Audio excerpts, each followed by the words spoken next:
Hi everyone, I'm Subhajit. A bit about myself, I'm an analog integrated circuit design researcher by training, which means that what I enjoy thinking about are small handfuls of transistors, but I have picked up a tiny bit of machine learning knowledge on the side, on the job. So I'm currently a research scientist at IBM Quantum, where I do analog design for quantum computing, and you may or may not know that there is nothing tiny about quantum computers. But for my PhD, which I finished recently, I did analog design research for ultra-low power audio feature extraction, which is a tinyML application. And a small fraction of that research is what I'll be talking about today. So the basic question that this research attempts to answer is, how tiny can analog Filterbank features be made for ultra-low power on-device keyword spotting? Now I'm guessing that I do not need to motivate ultra-low power on-device keyword spotting because of the definition of this conference. So I'll skip ahead to motivating analog Filterbank features, more generally analog audio feature extraction.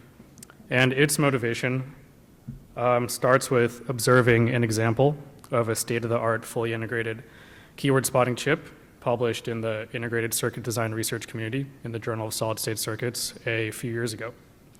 So for 91% accuracy across 10 keywords, it consumes 16 microwatts. Is that low enough? Depends on the application requirements, I suppose. But for reference, for a decade-long lifetime on a coin cell battery, the power budget would be a microwatt, which is more than an order of magnitude lower. And anyway, we as integrated circuit designers should strive towards the unattainable ideal of a circuit that consumes zero power to perform a useful function with good performance. So with that perspective in mind, let's take a look at the block diagram of the chip. There's an amplifier that boosts the otherwise weak analog audio signal coming from the microphone, followed by an ADC that converts it from analog to digital, followed by some digital signal processing that extracts from the digital audio signal some digital features that finally the digital neural network looks at and figures out what keyword was spoken. And here is the power breakdown among these four blocks. We observe that it is not the back-end classifier in green, but rather the front-end feature extractor in red, comprised of the amplifier, ADC, and DSP, that together comprise the power bottleneck. So let us restrict our attention to the front-end feature extractor. And what this chip uses for it is the conventional digital-intensive ADC DSP paradigm, where there is an ADC at the front operating at the Nyquist rate, and the feature extraction is occurring in the back in the digital domain. Now, in contrast is the unconventional analog-intensive ASP ADC paradigm, where ASP stands for analog signal processing. And this paradigm is reported for audio as long as 40 years ago. So it's an old school technique. And what this paradigm does is push the analog to digital boundary downstream past the feature extractor such that the feature extraction is now occurring directly in the analog domain, followed by analog to digital conversion operating at the much slower sub-Nyquist so-called feature rate. Now let's compare these two paradigms in terms of power, ignoring the amplifier because that's common between the two. At the top is the digital paradigm, at the bottom the analog paradigm. And in the analog paradigm, each ADC is operating at the slow feature rate. And so long as the number of features, which becomes the number of feature rate ADCs, is not so large, then their total power consumption should be lower than that of the single ADC in the digital paradigm, because that single ADC is operating at the much faster Nyquist rate.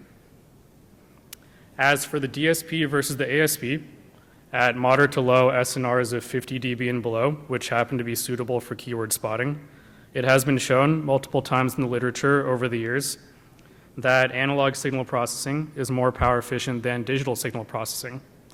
And from these two inequalities, it follows that analog should be more power efficient than digital. But this is in principle. Does it play out in practice when comparing the state of the art in audio feature extraction? So this plot has analog versus digital along the x-axis and power per feature on the y-axis. And it shows that indeed, analog is indeed more power efficient than digital. And so what I've done so far is make a case that analog audio feature extraction can be more power efficient than digital, but analog, of course, comes with its quintessential non-idealities. Chief among them, I contend, is variability, because that is especially aggravated at the ultra-low power levels that these circuits are operating at. However, the jury's still out as to whether this variability is important, because multiple researchers have shown that this variability can in fact be learned by the back-end neural network.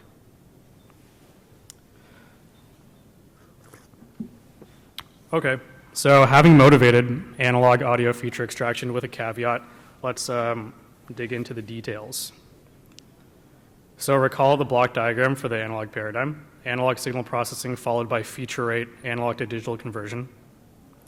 The analog signal processing generally consists of an analog filter bank followed by an analog envelope detector bank, of which the filter bank is a critical block. And it is characterized by a whole host of parameters, of which I identify 3 of them as very important. Those parameters are n filters, the number of filters, f max, the max frequency of the filter bank, and q, which is the quality factor of the filters in the filter bank. And one reason why these 3 parameters are very important is that they strongly influence the power consumption of the filter bank. In particular, the filter bank power consumption is proportional to first order to each of these 3 parameters.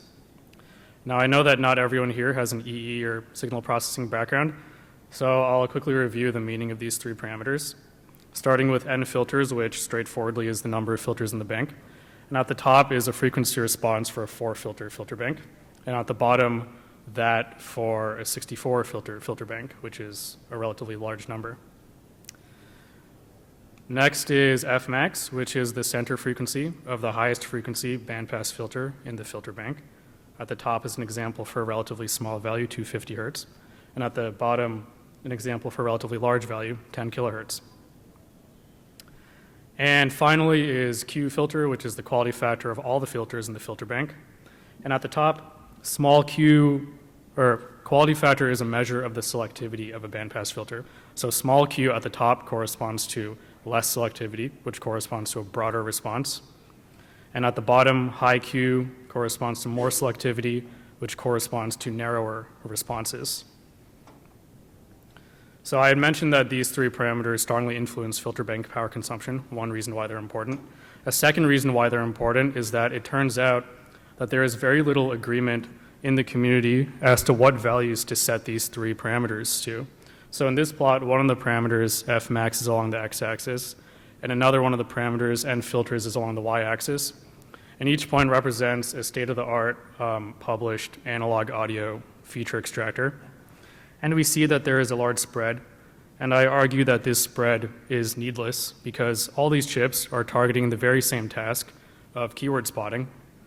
And this motivated me to run a series of simple and straightforward simulations where I just swept each of the 3 parameters, and for each sweep point, evaluated the classification accuracy. And the hope was that this set of plots would guide the designer as to how to choose these parameter values. And here is that plot for n filters, which is along the x-axis. And on the y-axis is the 10 keyword spotting accuracy. So the red line indicates the average or typical choice made by the 4 state-of-the-art chips on the previous slide. And we observe that to the left of the red line, there is plenty of room to scale down the filter bank before the accuracy degrades appreciably. And the green line indicates my proposed quote-unquote tiny choice for this parameter value. Now, there are a lot of details underlying this figure. For example, each point along the x-axis corresponds to a different feature extractor, so the back-end neural network has to be retrained for each point along the x-axis. Further, I retrained 3 times the neural network for each point to build up a 95% confidence interval for the classification accuracy, which is indicated in gray, the gray region about the black curve. And yeah, as for the front-end feature extractor, I used a custom MATLAB implementation of it. And for the back-end neural network, I used an implementation of a standard small footprint neural network architecture that was published some time ago, actually. And if you're interested in the neural network details, your best bet is to just read that paper.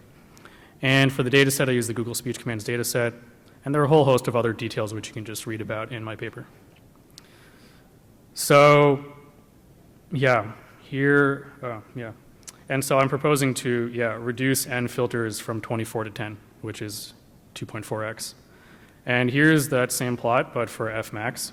The story is similar. To the left of the red line, there's plenty of room to scale down the filter bank. And I'm suggesting scaling it from 7 kilohertz down to 2 kilohertz, which is 3.5x. And finally, here is the plot for the quality factor.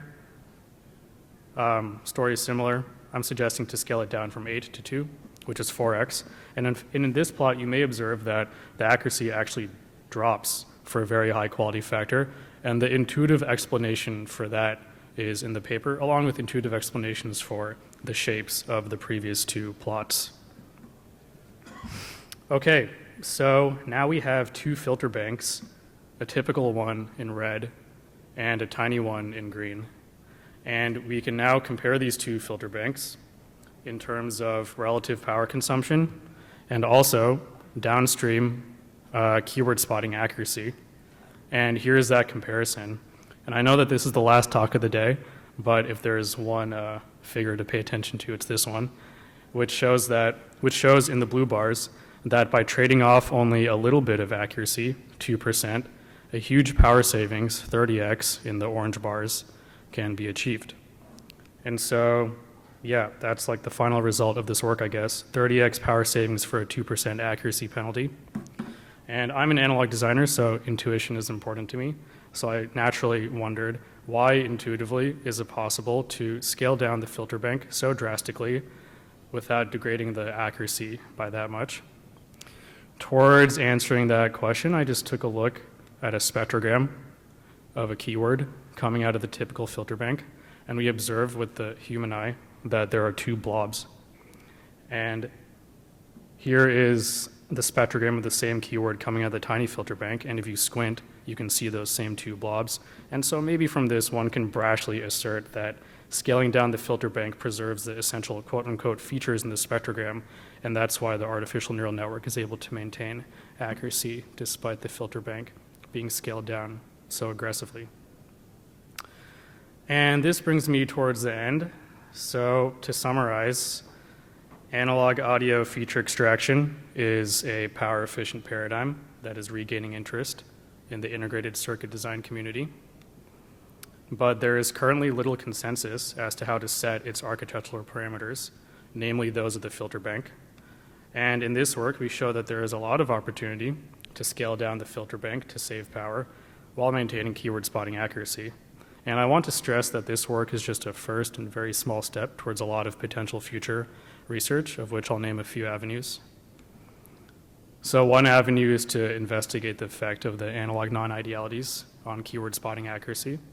For example, no discussion of analog is complete without a discussion of noise, and it turns out that filter power consumption is a stronger function of SNR than it is of any one of the three parameters that I explored, which begs the question, how low can the filter SNR be pushed? Similarly, one can ask the same question about filter nonlinearity, which is another important non-ideality. A second avenue is to zoom out to the system level. In this work, I narrowly and admittedly focused just on the filter bank, which I think is a reasonable first step. But of course, it sits inside a larger system with a microphone and amplifier preceding it, and envelope detectors and ADCs and neural networks succeeding it. And finally, for pragmatic reasons, I used a 5-year-old neural network architecture, but as I understand it, 5 years is eons in machine learning.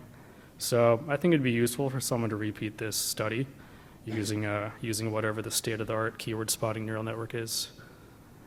And yeah, finally, I'd like to acknowledge a variety of lab mates and students and friends, and my advisor, Peter Kingett, for advising, and funding agencies for funding.